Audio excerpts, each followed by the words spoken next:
자, 두 번째 시간 시작하도록 합니다. 자, 베드로가 시몬에게 그렇게 책망을 하게 되죠.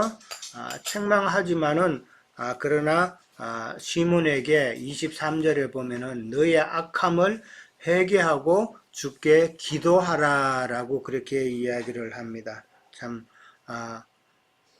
이게 이 믿는 믿음의 도리에 있어서는 아무리 악한 죄를 지었어도 회개하는 자에게는 하나님께서는 반드시 또한 참 그 길을 열어주신다라는 것이죠. 자, 24절에 가면은 근데 시몬이 좀 엉뚱한 소리를 하죠. 시몬이 뭐라고 그래요? 24절에 가면은 나를 위하여 주께 기도하여 말한 것이 하나도 내게 임하지 않게 하소서. 나를 위해서 주께 기도하여 말한 것이 하나도 내게 임하지 않게 해서 지금 베드로가 했던 그 네 가지 그것이 나한테 임하지 않게 해달라라고 그렇게 또 베드로에게 부탁을 하죠. 그러니까 지금 시몬의 초점은 뭐예요? 자신에게 임할 어떤 나쁜 결과에 대한 두려움이죠. 그것만 지금 회개하고 기도할 생각은 안 하고 그 다음에 자기에게 임할 어떤 나쁜 결과만을 지금 의식하고 있다라는 것이죠. 자, 베드로에게 지금 시몬이 지금 하나님과 시몬 사이에 중보자가 되어 줄 것을 지금 요구하고 있죠.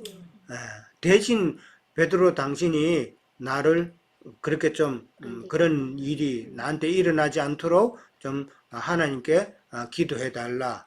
이 이야기죠. 이게 뭐예요, 지금? 이게 천주교에서 하는 짓인데. 예, 그렇죠. 예. 베드로는 지금 이 시몬이란 자가 직접 자기가 하나님 앞에 나가서 회개하고 기도하고 해야 되는데 예수 그리스도께 바로 가지 못하고 사람에게 기대는 그런 신앙이단 말이에요. 이 사람에게 기대는 이 신앙이 조금 전에 이야기했지만은 천주교의 그 고해성사. 그 다음에 또 이 특별히 천주교에서 그런 것들이 참 많아요. 성 누구누구에게 뭐 구하는 기도. 이 사람을 의지하는 기도. 그 다음에 성모 마리아에게 구하는 기도. 옛날에 제가 총각 시절 때에 탁구장 하는 아가씨가 있었어요. 근데 그 사람이 천주교인이었어. 그래서 탁구 치러 가면서 이제 자주 얼굴을 보니까 이제 이야기를 하는데 천주교에서는 왜 그 성모 마리아한테 예수님께 바로 기도하지 왜 성모 마리아한테 가서 기도하고 그러냐고 그 질문을 한번 해봤어요. 그러니까 그 아가씨 대답이 사람도 아버지 집에 자식이 엄한 아버지보다는 엄마한테 가서 그렇게 이야기하면은 그게 낫지 않느냐 그런 이야기를 하더라고요. 그러니까 사람에게 의지하는 그런 모습. 이게 온전한 기도의 방법은 아니죠. 이거는 결국은 진정한 회개가 될 수는 없는 거예요. 사람에게 그렇게 신부한테 가서 고해성사 아무리 해도 그거는 진정한 회개가 될 수 없다라는 것이죠. 그러니까 지금 시몬은 믿음의 도리에 대해서는 전혀 무지하다. 믿는다고 하면은 그 믿음의 도리를 우리가 참 잘 깨달아야 되는데 말씀을 듣고 진리로 인해서 믿음의 도리를 깨달아야 되는데 전혀 무지한 그런 모습을 지금 보이고 있다. 그 다음에 어떤 분별력이 없다. 그런 거죠. 사람도 세상 사는 데 있어서 도리가 있어야 되죠. 부모 자식 간에도 도리가 있어야 되고 부부 간에도 도리가 있어야 되고 친구 간에도 도리가 있어야 되는데 그 도리를 무시하면 그 사람 참 답답하죠. 세상적으로도 마찬가지로 이 신앙에 있어서도 믿음의 도리를 참 온전히 따르지 못하면은 하나님 보시기에 얼마나 답답하겠냐는 거죠. 그러니까 이 믿음의 도리를 잘 우리는 깨우쳐서 하나님이 원하시는 그런 방법으로 신앙생활 해야 된다라는 것이죠. 우리가 세상 일도 아까 이야기했지만은 그 세상 일도 어떤 도리를 다 하지 못하면은 세상 사람부터 손가락질 당하잖아요. 그런 모습은 안 돼야 되겠다라는 것이죠. 자, 이후에 이제 이 시몬은 종족을 감췄다라고 그렇게 말을 해요. 이 이제 예루살렘에서는, 사마리아에서는 종족을 감추고 나중에 기록에 의하면은 로마에 가가지고 로마에서 자기가 곧 하나님이라고 하는 그런 하나님이라 칭하면서 이단 활동을 했다라는 기록이 나와요. 그리고 로마에 가면은 거룩한 하나님 시몬이라는 그런 기념탑이 있었대요. 그만큼 자기를 우상화시키고 자기가 하나님이라고 하는 그런 이단 활동을 했다라는 기록이 있어요. 자, 그 다음에 이제 26절 이하로 내려갑니다. 빌립과 에디오피아 내시 이야기예요.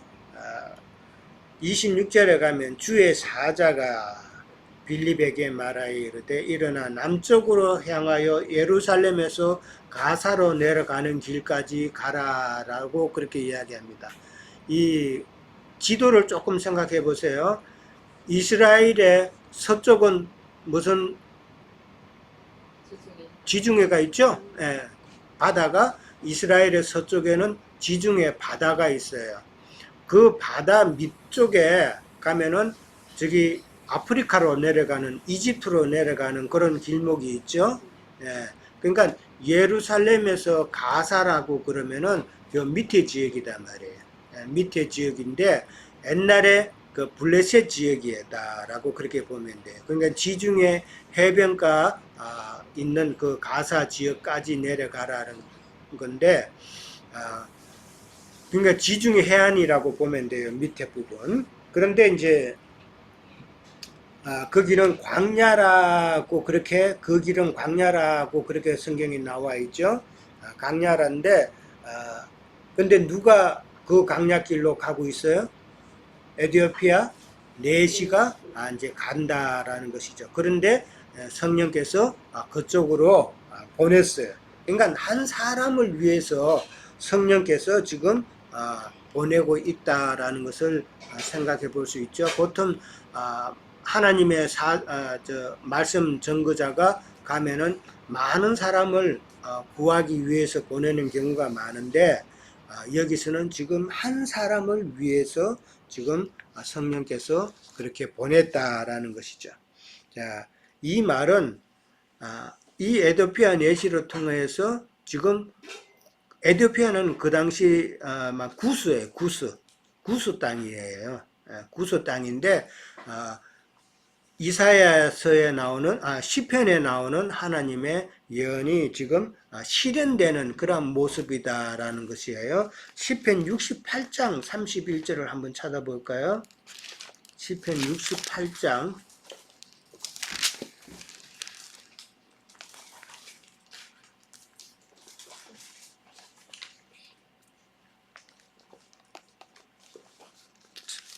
850페이지쯤에 있어요. 거기에 보면은 고관들은 애굽에서 나오고 구스인은 하나님을 향하여 그 손을 신속히 들리로다 라는 말이 나오죠. 여기 구스인이라는데 이 구스가 에디오피아예요. 지금 오늘 본문에 나오는 에디오피아 지역 사람들을 구스인이라 그랬는데 하나님을 향하여 그 손을 신속히 든다라는 말을 했어요. 이게 무슨 말이에요? 하나님을 향하여 신속히 손을 든다. 빨리 한국한다. 이 신속히 손을 든다는 말은 그렇죠. 처음으로 복음을 받아들인다라는 그런 의미예요. 그 이집트, 아프리카 그쪽 땅에서 제일 처음으로 복음을 받아들인다라는 것이 지금 이제 에디오피아 내시의 그 정거로 이제 선교로 인해서 실현이 되는 그러한 모습을 생각해 볼 수 있다. 구스인 그 민족. 그렇죠. 그렇죠. 아. 흑인이니까. 그렇죠. 에티오피아라는 그 말 뜻이 검은 피부라는 의미예요. 죄인이란. 그 검은 피부라는 의미고, 또 영적으로 보면 검은 죄가 많다라는 그런 의미이기도 하고, 그런 다윗왕에 나오는 솔로몬인가? 솔로몬이 솔로몬의 그 여인도 구스인. 모세도 구스 여인을 택했죠. 그러니까 죄인을 택했다라는 그런 의미예요. 그런 것도 꼭 이해를 하면 돼. 자, 근데 술람미. 그렇죠. 술람미 여인도 그렇고 다 구스 여인입니다. 그 다음에 에티오피아 여왕 간다게의 꼭 맡은 관리인 넷이다라고 그렇게 나왔어요. 여기 간다게라는 그 이름은 애굽의 바로처럼 그 여왕의 직책이다라는 것이에요. 여왕의 이름이 아니라 여왕의 직책이다. 애굽의 바로도 바로라는 것도 직책이죠. 같은 그런 의미예요. 근데 국구를 맡은 관리, 뭐 오늘날로 말하면은 뭐 재무부 장관 그 정도 되죠. 재무부 장관 정도면은 상당히 높잖아요. 장관 중에서도 높은데, 근데 이 넷이라는 말이 나왔어요. 넷이라면 뭐 영어로만 유누크가 그렇죠. 근데 이 넷이라는 직책이 나왔는데, 말이 나왔는데, 이게 우리가 알고 있는 진짜 넷이 그 넷인지 아니면은 직책을 상관하는 그 의미인지 이게 조금 혼동스러워요. 생명의 초소가 죽은 자. 생명의 처소가 죽은 자. 주님을 이제. 자, 이 넷이라고 이렇게 단어가 나왔는데, 진짜 우리가 생각했던 진짜 고자, 넷인가, 아니면은 그냥 직책을 가진, 직책 이름이 그냥 넷이라고 한 건가, 이거에 대해서는 조금 우리가 생각해 볼 것이, 만약에 지금 넷이가 어디를 갔다가 와요? 예루살렘에 그 예배하러 갔다가 지금 이제 되돌아가는 길이죠. 그렇죠? 네. 신명기 23장 1절에 가면은 고환이 상한 자나 엄경이 잘린 자는 여호와의 총회에 들어가지 못한다라고 돼 있어요. 율법이고. 율법에서 이제 그렇게 돼 있는데, 근데 고환 상한 이제 엄경이 잘린 넷이가 예루살렘에 이 율법대로 하면 예루살렘에서 그걸 받아들여 줬을까요? 이방인이니까 유대인이 이방인이든 유대인이든 간에 율법은 똑같이 적용이 되는 거니까. 그렇게 보면은 이게 진짜 그 내시가 아닐 수도 있지 않을까.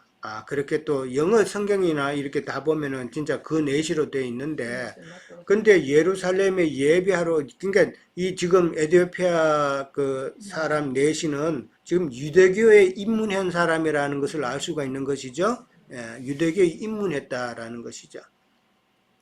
근데 지금 예루살렘을 예배하고 왔다라는 이 말에, 그러면은 내시면은 예루살렘 성에 못 들어가는데 어떻게 예배를 했겠느냐는 그런 의문도 생기죠. 그러니까 다른 또 그런 제가 자료를 찾아보니까 그런 말도 있어요. 여왕이니까 여왕이면은 뭐 그 관리들은 다 거세를 시킨다라는 그런 기록도 있어요. 그런 기록도 있으니까 뭐 어느 것이 정확한지는 나도 알 수는 없는데 그냥 참고만 그렇게 아세요. 그러니까 예배하러 왔다가 이제 돌아가는 길이라는 그 말에 있어서는 내시는 아니지 않았을까, 그냥 직책을 말하는 그런 내시라는 뜻이 아닐까라고도 이제 생각해 볼 수가 있어요. 뭐 그건 뭐 특별히 중요한 것은 아니지만은 그렇게 참고로. 자, 그 다음에 이제 빌립이 이사야의 글을 읽고 있는 내시에게 성령이 나가라고 그렇게 이야기를 하죠. 그러면서 30절에는 읽는 것을 깨닫느냐라고 그렇게 질문을 합니다. 자, 5분 문제 보면은 말씀 알기를 원하는 에디오피아 내시에게서 본받을 점은 무엇인가? 무엇을 본받을 수 있어요, 지금? 에디오피아 내시가 지금 어떤 행위가 우리에게 교훈을 주고 있어요? 겸손함? 네, 겸손함이 있고 또 말씀을 사모하는 게 있고. 그렇죠. 말씀을 사모하는 마음. 발급하고 깨달으려고 하는데 일단 지도해 주는 사람이 없지만 그래도 예, 겸손하고 또 말씀을 사모하는 마음이 있고 또 목사님은 그게 검증을 해주시고. 박사매자매님 어때 조용하시네?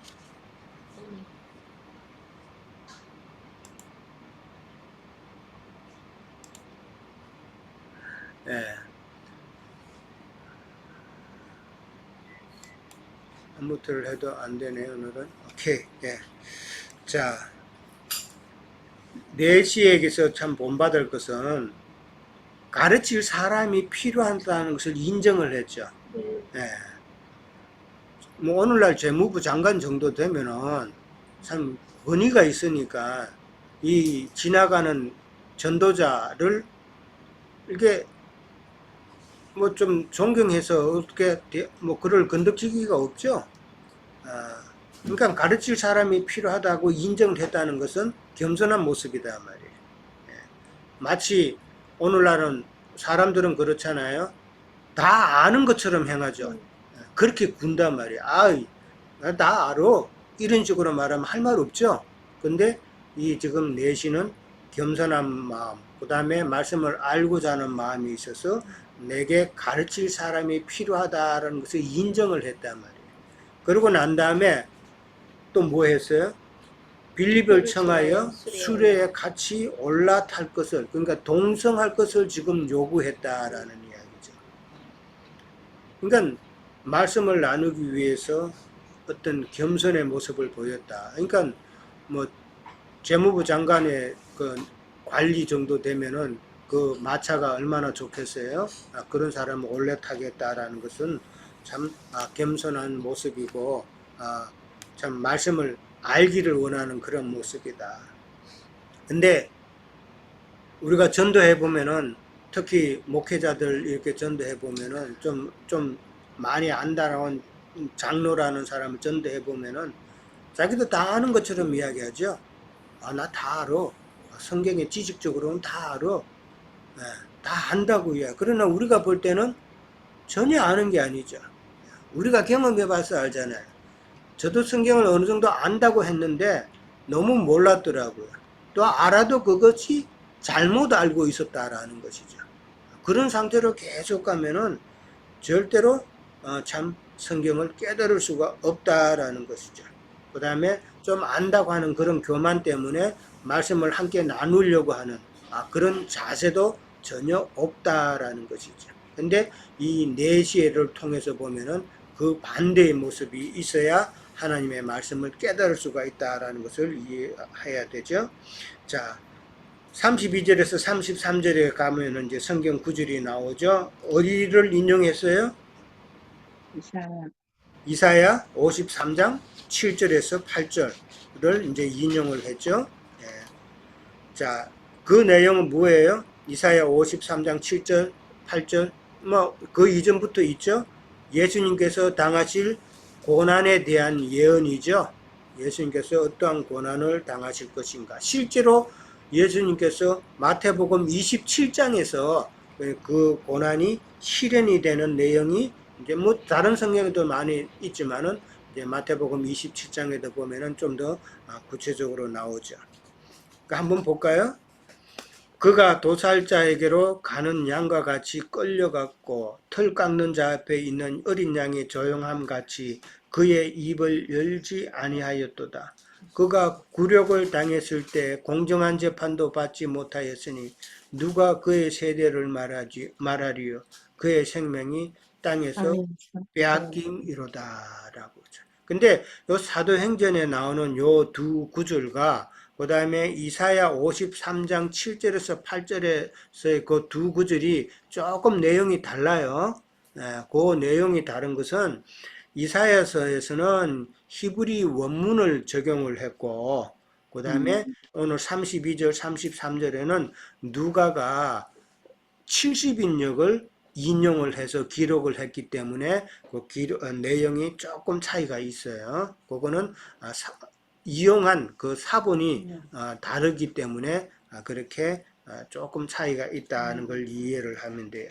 자, 예수님께서는 입을 열지 아니하였다라고 그랬어요. 왜 입을 안 열었어요? 왜 입을 안 열었을까? 어떤 사람은 그 고문받고 하는 것이 너무 참 힘들어서 참기 위해서 입을 꾹 다물었다라는 그런 그 내용도 세상 그 자료에는 있어요. 너무 감성적으로 생각하는 거죠. 예수님이 그 아픔을 참기 위해서 입을 꾹 다물었어요. 참 웃기는 이야기죠. 예수님이 말씀을 하시면은 그 말씀은 뭐예요? 곧 진리죠. 곧 진리단 말이에요. 예수님이 말씀을 하시면은. 근데 지금은 예수님이 십자가에 못 박혀 죽어야 되는 어둠의 때단 말이에요. 어둠의 때에 그 어둠을 밝히는 진리의 말씀이 선포될 수는 없는 거단 말이에요. 이해됐어요? 그렇게 이해를 해야 된다. 그러니까 어둠의 때이기 때문에 그 다음에 또 순종하는 그런 본을 보이시기 위해서 입을 꾹 다물었다. 그 변명하지 않는 거죠. 그러니까 입을 변명하지 않고 참 순종의 본을 보이기 위해서 입을 다물었다라는 그런 내용이죠. 자, 그 다음에 이제 34절에서 보면은 4시의 질문이 나오죠. 그 말씀을 듣고 이 누구를 가리킴이냐라고 그렇게 이해했죠. 그 이사야 자신을 말하는 것이냐 아니면은 타인을 두고 하는 말이냐라고 참 그렇게 질문을 하게 되죠. 자, 그랬을 때에 빌립이 예수님의 복음을 가르쳐 전하니라고 그렇게 나옵니다. 자, 그럴 때에 선지자 이사야의 예언이 바로 예수님이라는 것을 예수님께로 이제 성취된다라는 것을 알게 된 것이죠. 빌립이 이제 예수님을 두고 하는 내시가 예수님을 두고 하는 이야기구나 하는 것을 알게 됐다라는 것이죠. 자, 내시가 예루살렘에 이제 왔다가 이제 가는 길이에요. 그러면은 예수는 내시는 예수에 대해서 들었을까 안 들었을까? 들었겠죠. 예, 들었단 말이에요, 분명히. 그 당시로는 큰 이슈였으니까. 근데 유대교에 입문했던 이 내시가 예수에 대해서 들었지만은 자기는 유대교인이었기 때문에 예수를 갖다가 그냥 듣고도 그냥 흘렸을 경우가 있겠죠. 그러니까 마음에 두지 않았다라는 것이죠. 마음에 두지 않았는데 성령께서 다시 빌립을 보내서 지금 때마침 이사야의 글을 읽게 함으로써 예수 그리스도에 대해서 증거하게 했다라는 이 내용이 참 성령의 이게 오묘함이 아닌가 그렇게 우리는 또 생각해 봐야 되겠죠. 그랬을 때에 이사야의 글에 예언했던 사람이 예수 그리스도에 대한 거였구나 하는 것을 이제 알게 된 것은 이 내시에게는 참 빛으로 다가왔겠죠. 자, 그러면서 이제 36절에 가면은 침례를 받게자 했다라고 나오죠. 길 가다가 물 있는 곳에 이르러 그 내시가 말하되 보라 물이 있으니 내가 세례를 받음이 무슨 거리낌이 있겠는가. 이 거리낌이라는 말을 썼어요. 왜 이 말을 내시는 했을까? 왜 내가 세례 받는데 무슨 잘못된 게 있느냐라고 그렇게 물었다는 것이죠. 이 말은 자기는 지금 믿는다. 이방인이다라는 그런 의식도 있겠죠. 이방인으로서 세례를 받고 그리스도를 따르는 제자가 되려고 하는데 그렇지 못할 이유가 뭐 있겠느냐는 그런 질문이죠. 예. 참 우리 신앙에는 끄리낌이 없어야 된다라는 거. 예. 내가 비록 연약하고 제약 가운데 있지만은 그러나 그것을 인해서 늘 끄리낌이 되어서 하나님 앞에 마음대로 가지 못한다 그러면 그것도 안 되는 것이죠. 자, 우리가 그런 것을 생각도 해봐야 된다. 자, 그 다음에 이제 37절에 가면은 이제 없음이라고 되어 있죠. 이 없음이라는 이 단어가 신약에는 13군데가 나와요. 13군데. 그럼 왜 없음이라고 이렇게 기록을 해놨어요? 다른 어떤 품종은 있는데 네. 여기는 없는 겁니다. 이 성경 읽다가 이게 없음이라는 이런 게 나오면은 이 개정개혁이죠. 이게 이 원문에는 없는 거예요. 원본에는. 이거를 이제 사본을 이제 우리가 이제 번역한 거잖아요. 어떤 사본을 두고 그 사본에 이제 번역을 하는데 이 사본이 한두 개가 아니죠. 여러 사본이 있단 말이에요. 근데 다른 사본에는 그 구절이 있는 거예요. 예, 그러니까 이 없음이라는 말은 지금 이 성경에는 이 성경 그 원본에는 없지만은 그러나 다른 그 사본에는 있다라는 것이죠. 그러니까 킹 제임스 버전이나 이런 데에는 그게 있다라는 것이죠. 그러니까 우리가 알듯이 성경에는 원래 장절이 있어요, 없어요? 없어요. 없죠? 장절이 없단 말이에요. 근데 이 장절이 없는데 이걸 갖다가 1551년에 그 인쇄업자 그 스테파누스라는 사람이 있어요. 스테파누스 그 이전에 이미 그 장과 절을 나누는 작업을 하고 있었어요. 그 나눈 작업을 하고 있었는데 이 인쇄업자가 신약 성경 제4판을 찍으면서 이 장과 절을 갖다가 넣었단 말이에요. 그래서 이게 장과 절이 이렇게 나누어진 거예요. 근데 이제 킹 제임스 버전은 어떤 사본을 그걸 두고 이제 번역을 했고, 그 다음에 우리가 보는 이런 성경은 또 다른 사본을 이제 보고 이제 번역을 했는데 서로 차이가 있다라는 것이죠. 그렇게 이해를 하면 돼요. 이 성경의 그 내용을 기록을 이제 보면은 이 초대교회 때는 이 정경이 없었죠. 한참 뒤에 이제 정경이 우리가 보는 이런 정경이 이제 내려왔는데 정경의 필요성이 기독교가 박해를 당했잖아요. 로마로부터 박해를 당했을 때 그때 그 박해당하면서 성경을 없애려고 했다라는 것이죠. 성경을 없애려고 했기 때문에 빨리 성경을 정경화 시켜야 되겠다는 필요성이 생겼고, 그 다음에 이제 그 당시에 많은 이단들이 임의로 성경이다라고 그냥 함부로 남용을 하는 그런 경우도 있었다라는 거죠. 그래서 성경이 참 정경화 되어야 되겠다라는 것을 이제 필요로 해서 이제 오늘날의 성경이 나왔는데, 그 과정에서 우리가 보는 이런 개혁교전은 이제 로마 카톨릭 원문에서 번역을 했어요. 그러니까 로마 카톨릭 원문에서 번역하다 보니까 사람 손질이 많이 갔죠.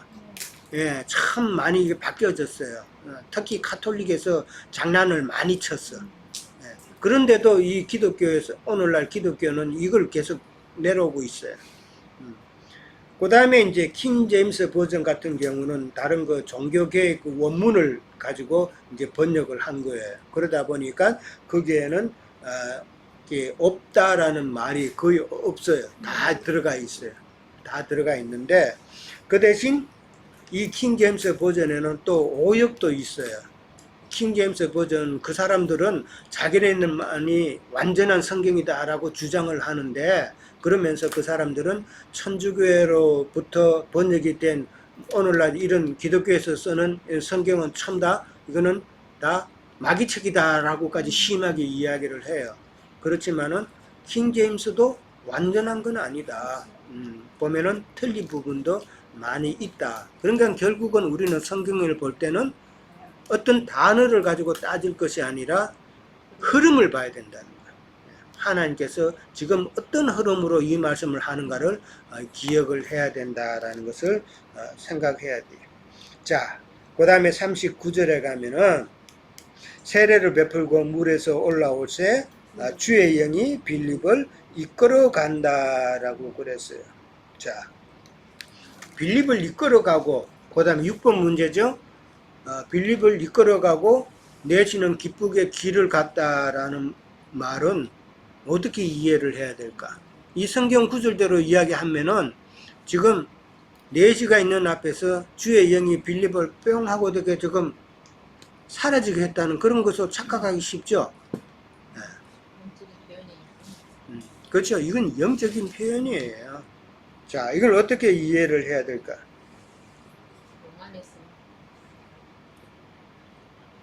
그러니까 빌립이 내시를 따라 우리가 생각하기에는 이 정도 되면은 빌립이 내시와 함께 동성했으니까 에디오피아까지 가가지고 거기서 또 내시의 그 환대를 받으면서 거기서 전도하면은 좋았겠다라는 생각도 들죠. 그렇죠? 사람의 생각이라면 그렇게 될 거란 말이에요. 근데 하나님께서는 그렇게 하시지 않았다라는 것이죠. 그래서 빌립을 타 지역으로 보내심의 그 표현이다라는 것이죠. 타 지역으로 보내심의 표현이지 갑자기 내시가 보는 앞에서 그냥 뿅 하고 사라지는 그런 모습은 아니다라는 것이죠. 예.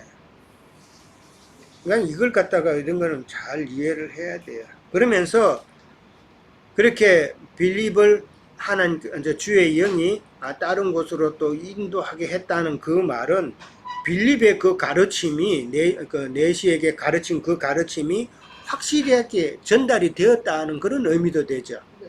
더 이상 뭐 안 전해도 되는 것이니까 확실하게 전달이 되었다는 그런 뜻도 된다라는 것이죠. 그러니까 내시는 기쁘게 길을 갔다고 그랬죠. 이제 새로운 그 믿음의 진보를 이룬 거잖아요. 믿음의 진보를 이루었기 때문에 참 기뻤다라는 것이고, 또 그 다음에 가서 누구에게 전하고 싶은 그런 열정도 생겼겠죠. 그럴 때 그것을 생각하면서 또한 기뻐했을 수도 있다라는 것이죠. 자, 40절에 가면은 이제 마지막에 가면은 빌립은 아소도에 나타나 여러 성을 지나다니며 복음을 전하고 가이사라에 이르렀다라고 그랬어요. 자, 아소도에 나타났다라는 말은 옛날에 그 블레셋 지역이에요. 블레셋 지역에 아스돗이라는 곳이 있었어요. 그 지역이에요. 이게 블레셋 지역인데 그 지중해 그 밑부분이에요. 거기서부터 어디로 가요? 여러 성을 지나다니며 복음을 전하고 가이사라에 이르렀다 그랬어요. 그러니까 밑에 부분에서 그 지중해 해안 그 밑에에서 아스도를 지나서 가이사라까지 올라갔다 그랬는데 가이사라는 그 지중해 위에 지역이에요.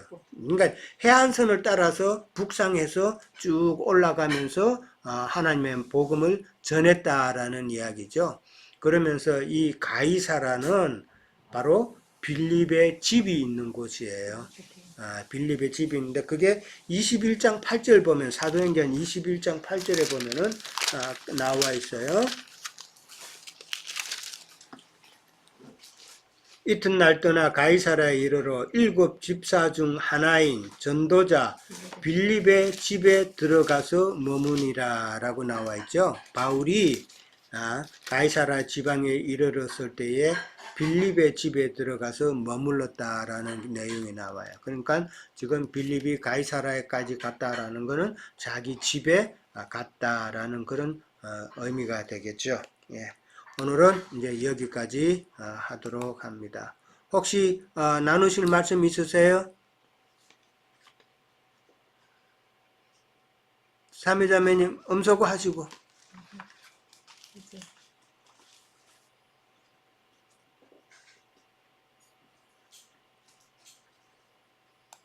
오케이. 여기서 빌립을 성령께서 들리세요? 예, 예, 말씀하세요. 네, 빌립을 성령께서 사용을 하시는데, 사람은 하나님을 찾아갈 수가 없잖아요. 예, 근데 간단하게 내시 같은 분은 말씀을 사모하기 때문에 하나님께서는 성령 빌립을 통하여서 말씀을 전도자로 보내신다는 것을 볼 수가 있어요. 그리고 여기 그 38절에 보면 없음이라는 구절이 있는데 그 밑에 간주에 그 말씀이 있지요. 예, 그거 그걸 제가 한번 말씀 안 제가 드려요. 읽어볼까요? 예, 예, 네. 예. 그래서 빌립이 이르되 내가 마음을 온전히 하여 믿으면 가하니라. 대답하여 이르되 내가 예수 그리스도께서 하나님의 아들인 줄을 믿노라가 있음. 네, 그래서 내시는 그 이사야 말씀을 읽으면서 누구 선지자인가 아니면 누구를 지칭하는가 몰라가지고 그 말씀을 모르게 읽으면은 진리가 깨달아지지 않잖아요. 근데 빌립이 전하는 것은 예수 그리스도는 하나님께서 보낸 선지자, 남인 하나님께서 보낸 아들이다. 그리고 하나님 자신이라는 거를 이사야의 말씀을 풀어서 알려주니까 내시가 그 말씀을 깨달은 걸로 볼 수가 있는 것 같아요, 형제님. 예, 예, 그 두 구절을 갖다가 제가 빠뜨렸어요. 예, 그 설명하는 걸 빠뜨렸는데, 아, 하나님의 복음을 전하는 것은 참 우리 믿는 자들에게 있어서는 특권이다. 그걸 우리가 한번 생각해 봐야 돼요. 에디오피아 내시에게 주의 사자가 성령께서 그렇게 복음을 전하라고 한 것은 천사들은 뭐 우리가 생각하면 천사들이 다 믿게 하면은 복음을 깨닫게 믿게 하면 되지 그렇게 생각할 수도 있지만은 그러나 믿는 자들의 특권이다. 그리고 그 복음을 전하는 것이 우리 이기는 자들의 상급이 될 수 있는 것이기 때문에 그것은 천사들이 취할 수 있는 것이 아니다라는 것이죠. 그렇게 이해를 해야 되고 그 다음에 때 우리가 보면은 26절에 보면은 주의 사자라는 표현이 나왔어요. 그 다음에 29절에 가면은 주의 사자를 또 다른 표현으로 성령이라고 그렇게 또 표현을 했어요. 그러면서 또 39절의 마지막에 가면은 주의 영이라는 표현을 또 썼어요. 이게 주의 영, 성령, 그 다음에 주의 사자 여러 가지 표현으로 그렇게 기록을 해놨다라는 것을 이제 참고로 기억하시면 될 것 같아요. 예. 또 다른 말씀 없으세요?